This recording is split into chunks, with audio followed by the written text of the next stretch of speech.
Subscribe now. 3 বছর পর ব্যালকনিতে তে মনমরা হয়ে আকাশের দিকে তাকিয়ে আছে। আজকাল ও বেশিরভাগ সময় এটাই করে। এই 3 বছরেও তে সেই সুখের মুখ দেখেনি যার জন্য ও অধীর আগ্রহে অপেক্ষা করেছে। এই 3 বছরেও তে কনসিভ করেনি। অনেক ট্রাই করেছে, এমনকি ডাক্তারও দেখিয়েছে, তবুও কোনো সুফল পায়নি। ডাক্তার বলেছে তেরই নাকি কিছু সমস্যা আছে, তাইও কনসিভের সমস্যা হচ্ছে। এটা শোনার পর তে আরো ভেঙে পড়েছে। সব আশা প্রায় ছেড়েই দিয়েছে তে। এর মধ্যে তে লেখাপড়া শেষ করে ফেলেছে। জিমিনের ছেলেটাও বড় হয়ে গেছে, সারা বাড়িতে দৌড়ে বেড়ায় এখন। তোতলা তোতলা মুখ দিয়ে কথা বলে। লিসা আর বোগামেরও বিয়ে হয়ে গেছে 1 বছর হলো। লিসাও 3 মাসে প্রেগনেন্ট। সবাই মা হচ্ছে, শুধু তে হতে পারছে না। এইসব ভেবে তের অনেক খারাপ লাগছে। নিজেকে অসম্পূর্ণ মনে হচ্ছে ওর। নিজেকে কেমন জাঙ্কুকের অযোগ্য মনে হচ্ছে। জাঙ্কুক মুখে কিছু না বললেও সব ছেলেরাই বাবা হওয়ার সুখ পেতে চায়, আর আমার জন্য জাঙ্কুক বাবা হওয়ার সুখ থেকে বঞ্চিত হচ্ছে। এইসব ভেবে তের চোখে পানি চলে এলো। এই পানিও যেন আজকাল বেশি বেশি আসা শুরু করেছে। একটু পরে জাঙ্কুক অফিস থেকে এলো। রুমে ঢুকে দেখলো তে রুমে নেই। জাঙ্কুক একটা দীর্ঘশ্বাস ছেড়ে ব্যালকনিতে গেল। ও জানে তে ওখানেই দাঁড়িয়ে আছে। জাঙ্কুক ব্যালকনিতে এসে দেখলো তে আকাশের দিকে তাকিয়ে নীরবে কান্না করছে। তে কিভাবে দেখে জাঙ্কুকের বুকের ভিতর হু হু করে উঠল। যদিও জাঙ্কুকের বাচ্চা হওয়া না হওয়া নিয়ে কোনো আফসোস নেই, তবে তে এর অবস্থা দেখে কিছুতেই সহ্য করতে পারছে না। ওর প্রাণ পাখিটা যেন আজকাল হাসতেই ভুলে গেছে। আগে সেই হাসি খুশি প্রাণ চলচল তেকে আর দেখা যায় না। জাঙ্কুক অনেক ট্রাই করে তেকে হাসি মুখী করার। আজকাল ও তেকে নিয়ে সাবারের বাড়িতে সবার সাথে থাকে, যাতে সবার মাঝে থাকলে তে যেন হাসি মুখে থাকে। কিন্তু তাতে খুব একটা কাজ হয় না। তের এমন অবস্থা জাঙ্কুক আর দেখতে পারছে না। তাই তো তের খুশির জন্য এখন ও নিজেও চাই যেন তে কনসিভ করুক, যাতে ওর প্রাণ পাখিটা আবার হাসি খুশি হয়ে উঠুক। এইসব ভেবে জাঙ্কুক জোরপূর্বক মুখে হাসি এনে তেকে পেছন থেকে জড়িয়ে ধরে বলল, কি করছে আমার প্রাণ পাখিটা? জাঙ্কুকের আশায় তে তাড়াতাড়ি চোখের পানি মুছে দিল। তারপর জোরপূর্বক হাসি রেখা টেনে নরম গলায় বলল, তুমি এসে গেছো, ফ্রেশ হয়ে না, আমি খাবার বাড়ছি। কথাটা বলে তে মাথা নিচু করে চলে গেল। জাঙ্কুকের অনেক খারাপ লাগছে। ওর প্রাণ পাখিটা কেমন যেন দিন দিন ওর কাছ থেকে দূরে সরে যাচ্ছে। ও চেয়েও কিছু করতে পারছে না। মাঝে মাঝে ওর অনেক ভয় লাগে তের জন্য। যদি তে ওকে ওর কাছ থেকে অনেক দূরে চলে যায়, তাহলে কি করবে ও? তেকে ছাড়া যে ও একদমই নিঃস্ব। একটু পরে সবাই ডাইনিং টেবিলে এলো ডিনারের জন্য। হঠাৎ জিমিনের ছেলে ইয়ন দূরে এসে তের কোলে বসে পড়ল। জিমিনের ছেলের নাম রাখা হয়েছে ইয়ন। সুগার ইয়ঙ্গির সাথে মিলিয়ে রাখা হয়েছে। বদনা বদনা আমাকে খাইয়ে দাও। তে মুস্কি হেসে বলল, জি জি অবশ্যই, আমার বাবাটাকে যে আমি খাইয়ে দিব। ইয়নকে দেখলে তের মুখে একটু হাসি দেখা যায়, আর তের একটু হাসি যেন জাঙ্কুকের কাছে অনেক কিছু। ইয়ন খেতে খেতে বলে উঠল, বদনা বদনা, বড় পাপা কি তোমার তুল খায়? তে ভ্রু কুচকে বলল, কি বলছো বাবা এসব?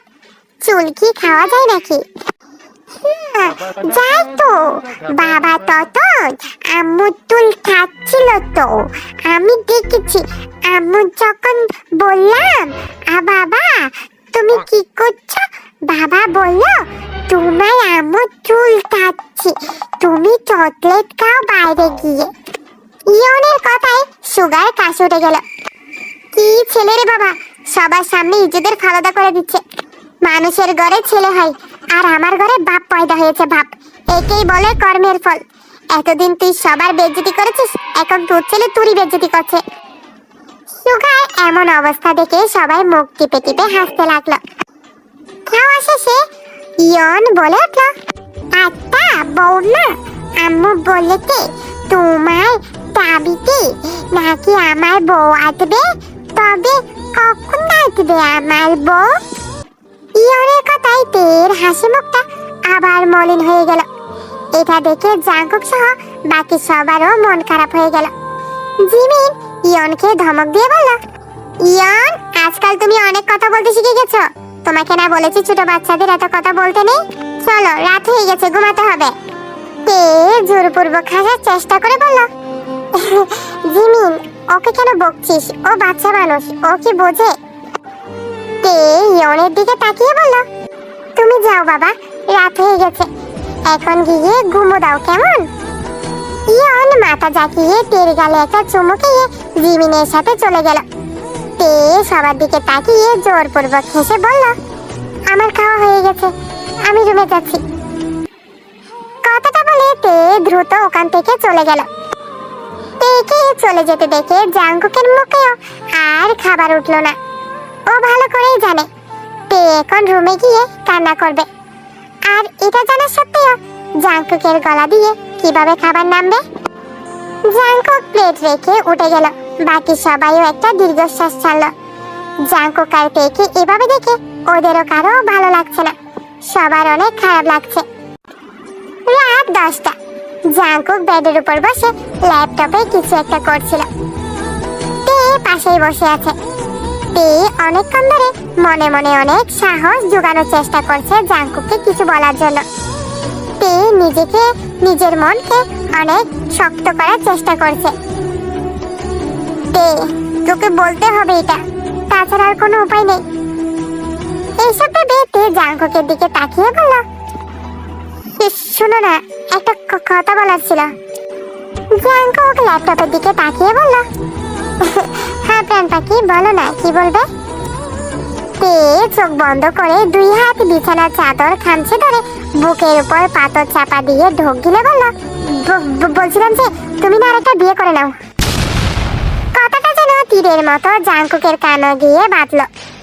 ও মনে হচ্ছে ও নিশ্চয়ই কানে ভুল শুনেছে। জাঙ্কুক এক ঝটকায় তের দিকে তাকিয়ে বলল, sorry, can you say it again? মনে হচ্ছে আমি কিছু ভুল শুনেছি। তে কাঁপা কাঁপা কণ্ঠে বলল, তুমি ভুল শুনোনি, আমি ওটাই বলেছি। তুমি আরেকটা আর বলতে পারলো না তে। জাঙ্কুক রাগে হাতের ল্যাপটপটা নিচে ছুঁড়ে ফেলে দিয়ে অত্যন্ত রাগী কণ্ঠে বলে উঠল, stop it, don't you dare তে। আরেকবার যদি এই কথা বলেছে তো আমার চেয়ে খারাপ কেউ হবে না। জাঙ্কুক উঠে দাঁড়িয়ে চুল টেনে ধরে কতক্ষণ রুমে পায়চারি করলো। রাগে ওর মাথা ফেরে যাচ্ছে। তে কিভাবে এটা বলতে পারলো? কিভাবে? জাঙ্কুকের রাগে কাঁচের টি টেবিলে একটা লাথি মেরে ফেলে দিল। তারপর তের কাছে এসে তের 2 কাঁধে ধরে মাথা ঝাঁকিয়ে রাগী কণ্ঠে বলল, তুমি জানো কি বলেছো? তুমি এমন একটা কথা বলতে কিভাবে পারলে তুমি? তোমার কি একবার বুক কাঁপলো না এই কথাটা বলতে? বলো। তের ভেতরে ভেতরে প্রচুর ভয় পেলেও সেটা দমিয়ে রেখে শক্ত হয়ে বলল, আমি যা বলেছি ভেবেচিন্তে বলেছি। আমি বুঝতে পেরেছি যে আমি কখনো তোমাকে বাবা হওয়ার খুশি আর বাবাকে কখনো দাদা হওয়ার খুশি দিতে পারবো না। হ্যাঁ, তুমি বলবে যে বাচ্চা অ্যাডপ্ট করি, কিন্তু সমস্যা তো আমার, তোমার তো কোনো সমস্যা নেই। তাহলে আমার জন্য তোমরা কেন স্যাক্রিফাইস করবে? তোমাদের পুরো হক আছে নিজেদের খুশি পাওয়ার। তাই আমি চাই তুমি আরেকটা বিয়ে করো, এটাই সবার জন্য ভালো হবে। জাঙ্কুক তেকে ছেড়ে উঠে দাঁড়িয়ে হাতে তালি বাজিয়ে তাচ্ছিল্য সুরে বলে উঠল, ওয়াও তে দেবী, তুমি কত মহান! তোমার তো কোনো তুলনাই হয় না। তুমি তো সবার চিন্তা করলে, সবার কথা ভাবলে, আর ভেবে চিন্তে ফয়সালাও শুনিয়ে দিলে। অথচ আমি নামক এই নগণ্য ব্যক্তি আছি, তার কথা একটিবারও চিন্তা করলে না, তার কথা একটিবারও ভাবলে না। তুমি এত সেলফিশ কিভাবে হতে পারলে তে? কিভাবে? তুমি কিভাবে ভাবলে যে আমি তোমাকে ছাড়া অন্য কোনো নারীকে আমার জীবনে জায়গা দেব? বলো কিভাবে? আজ আমার চেয়ে তোমার কাছে বাচ্চাই বড় হয়ে গেল। আরে আমি কি তোমাকে কখনো বাচ্চার কথা বলেছি? আমি কি তোমার কাছ থেকে কখনো বাচ্চা চেয়েছিলাম? আরে আমি তো তোমাকে বারবার বলেছিলাম বাচ্চা না নিতে। তাহলে তুমি আমাকে কিভাবে এই কথাটা বলতে পারলে? আমি তোমার কাছ থেকে এটা কখনো আশা করিনি তে, আমি কখনো আশা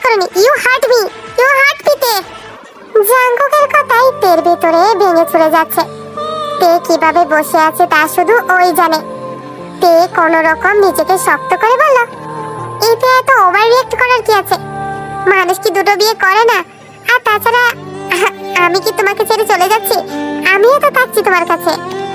জাঙ্কুক তের মুখের কাছে এসে দুই হাতে তের মুখটা ধরে আবেগী কণ্ঠে বলল, কি হয়েছে আমার কলিজাটার, আমার প্রাণ পাখিটার? যে তুমি আমাকে কিনা অন্য কোনো মেয়ের সাথে কথা বললেই সহ্য করতে পারতে না, সেই তুমি কিনা আজ অন্য মেয়েকে আমার জীবনে জায়গা দিতে বলছো, তাও তোমার জায়গা। কেন করছো এমন? বলো না প্রাণ পাখি আমার। তে নিচের দিকে তাকিয়ে বলে উঠল, সব সময় মানুষ একরকম থাকে না, পরিস্থিতির সাথে মানুষকেও বদলাতে হয়। জাঙ্কুক চোয়াল শক্ত করে বলল, আচ্ছা তাই? তাহলে একটা কথা বলো তো, আজ যদি সমস্যা তোমার না হয়ে আমার হতো, তাহলে কি তুমি বাচ্চার জন্য অন্য ছেলেকে বিয়ে করে বাচ্চা নিতে? কথাটা শোনার সাথে সাথে তে দুই হাত দিয়ে নিজের দুই কান চেপে ধরে বলল, জাঙ্কুক তে দুই হাত ওর কানের থেকে নামিয়ে বলে উঠল, কেন এখন ছি কেন? নিজের উপর আসলে এখন ছি হয়ে গেল? এখন জবাব দাও আমার কথার। তে শক্ত গলায় বলল, এখানে আমার কথা না তোমার কথা হচ্ছে, আর আমার কথা মানতেই হবে। জাঙ্কুক এবার রাগ আর সহ্য করতে পারল না। রাগে হুঁশ জ্ঞান হারিয়ে তের চুল মুঠি ধরে বলে উঠল, ওকে ফাইন, বাচ্চা চাই না তোর? ঠিক আছে, আমি তোকে বাচ্চা দিব। আর বিয়ের কি দরকার? এখনই বললে সাথে সাথে আমার কাছে 1000টা মেয়ে চলে আসবে আমার সাথে শোবার জন্য। আমি তাদেরই একজনকে এনে তোর সামনে সেক্স করব, আর তুই চেয়ে চেয়ে দেখবি। কি পারবি তো দেখতে?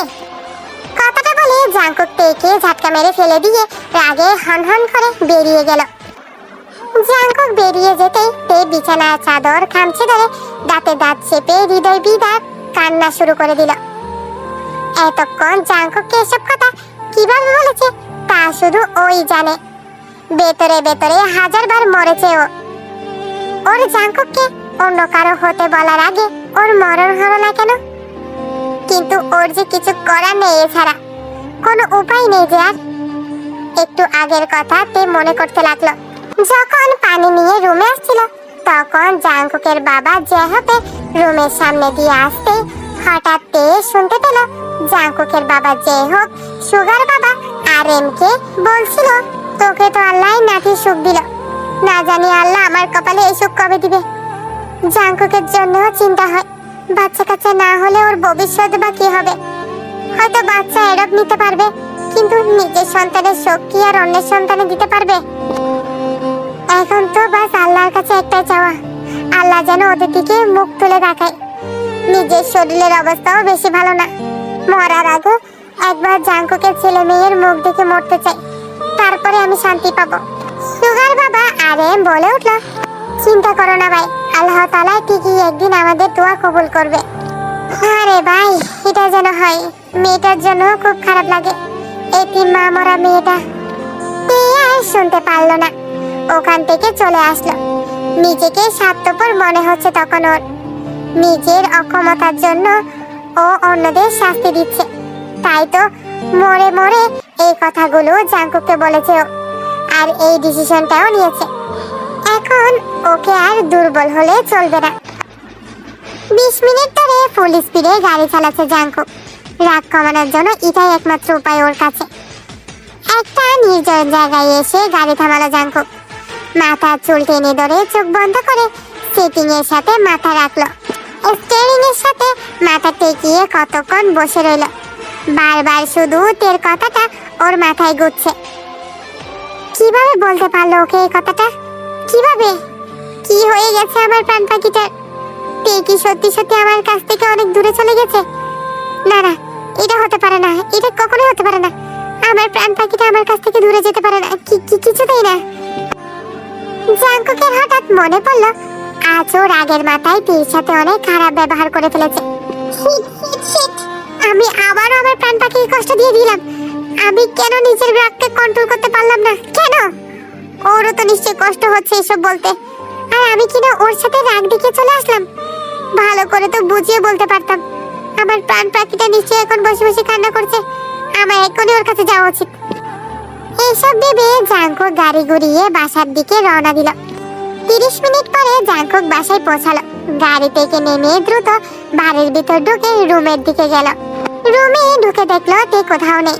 জাংকুক ওয়াশরুমের দিকে তাকিয়ে দেখলো ওয়াশরুমের দরজা খোলা, তার মানে ওখানেও নেই। জাংকুক তাড়াতাড়ি ব্যালকনিতে যেয়ে দেখলো তে ওইখানেও নেই। জাংকুক এবার ঘাবড়ে গেল, কোথায় চলে গেল তে? রাগ করে কোথাও চলে যায় নাই তো? জাংকুক দূরে ছাদে এসে দেখলো ছাদেও তে নেই। জাংকুকের এবার আরো ভয় পেয়ে গেল। জাংকুক ফোন বের করে 3 নাম্বারে ফোন দিল, কিন্তু ওর ফোন বন্ধ আসছে। জাংকুক নিজেকে পাগল পাগল লাগছে। ও নিচে এসে সবাইকে জোরে জোরে ডাকতে লাগলো। জাংকুকের ডাকে সবাই বেরিয়ে এলো। জাংকুক সবার দিকে তাকিয়ে বলল, তে কোথায়? তেকে দেখেছো তোমরা? জাংকুকের বাবা যে হোক বলে উঠলো, তে কোথায় মানে? ওর তো রুমে থাকার কথা। রুমে নেই, ও কোথাও চলে গেছে। আসলে আমাদের মাঝে একটু রাগারাগি হয়েছিল, আমি কিছুক্ষণের জন্য বাইরে গিয়েছিলাম, এর মধ্যে এসে দেখি তে রুমে নেই। তোমরা কেউ কি কিছু জানো? ওকে কি দেখেছো? সবাই বলল ওরা কেউ দেখেনি। জাংকুক আরো হতাশ হয়ে গেল। তাহলে কি ও ওর প্রাণ পাখিকে সত্যি সত্যি হারিয়ে ফেলেছে? নিজেকে খুন করতে ইচ্ছে করছে ওর, বারবার নিজেকে খুন করতে ইচ্ছে করছে। বারবার আমার ভুলের জন্য আমার প্রাণ পাখিটা হারিয়ে ফেলি। কি করবো এখন আমি? কোথায় খুঁজবো ওকে? হঠাৎ জাংকুকের ফোন বেজে উঠল। জাংকুক দেখলো তের বাবা ইয়নজুন ফোন করেছে। জাংকুক তাড়াহুড়ো করে ফোন রিসিভ করলো। ও পাশ থেকে তের বাবা বলল, বাবা জাংকুক, তোমার কি তের সাথে কিছু হয়েছে? জাংকুক ভ্রু কুঁচকে বলল, কেন বলুন তো? না আসলে তে এত রাতে একা বাড়িতে আসলো। তার মানে তে ওখানে গেছে? হ্যাঁ জাংকুক। জাংকুক একটা স্বস্তি নিঃশ্বাস ফেলল। এতক্ষণে ওর দেহে প্রাণ এলো। তের বাবা ইয়নজুন আবার বলল, আমি জিজ্ঞেস করলাম, তা কিছু বললো না, বললো এমনি ইচ্ছে করেছে তাই এসেছে। তোমার যদি ভালো না লাগে তাহলে আমি চলে যাচ্ছি। ওর কথাই বুঝতে পারলাম নিশ্চয়ই কিছু একটা হয়েছে, তাই আর ওকে কিছু বললাম না।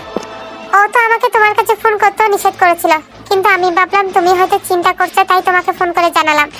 আপনাকে অনেক অনেক ধন্যবাদ বাবা, আপনি চিন্তা করবেন না, আমি এখনই আসছি, এসে সব ঠিক করে দেব। ঠিক আছে জাংকুক। জাংকুক ফোন রেখে দ্রুত বাইরে এসে গাড়ি স্টার্ট দিল। গাড়ি চালাতে চালাতে মনে মনে বলল, আমি তোমাকে আমার কাছ থেকে দূরে যেতে দেব না প্রাণ পাখি। আমি আসছি, আমি এসে সব রাগ অভিমান ভেঙে দিব।